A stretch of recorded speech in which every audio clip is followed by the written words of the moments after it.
Morning once again and ये news थी L की साइड से। एल का Q1 का रिजल्ट आ चुका है and that is a tremendous. अगर उनका पैट देखेंगे आप तो वो इंक्रीज़ हुआ है, रेवेन्यू इंक्रीज़ हुआ है, stand alone balance sheet is absolute good. तो एल का इंक्रीज़ हो रहा है सब कुछ Q1 का। मुझे परफेक्ट नंबर्स मैं नहीं बता रहा हूँ कि मैंने प्रॉपरली एग्जैक्ट नंबर मुझे याद नहीं है, but exactly it is increasing.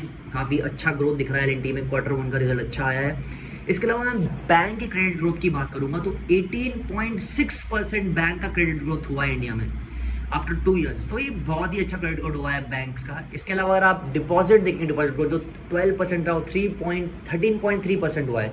तो डिपॉजिट ग्रोथ भी बढ़ रहा है और क्रेडिट ग्रोथ वो भी बढ़ रहा है। कॉर्पोरेट लेंडिंग भी हो रही है, कॉर्पोरेट भी अपना पैसा दे रही है। इसमें क्या होता है कि जैसे बैंक का क्रेडिट ग्रोथ बढ़ रहा है, बैंक काफ़ी लोन दे रही है, राइट।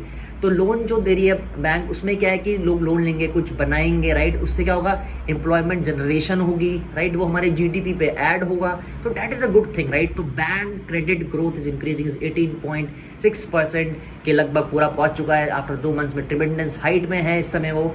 इसके अलावा बेनिफिट से बताया था आपको, डिपॉजिट ग्रोथ भी इंक्रीज हुआ है 12% से 13.3%। तो डिपॉजिट भी हो रहा है, क्रेडिट भी बढ़ रहा है, that is a good thing, right. तो ये चीज़ चलती रहेंगे। आई कीप यू अपडेटेड जो भी चलेगा इंडियन मार्केट में, ग्लोबल मार्केट में। Thank you so much for watching, take care.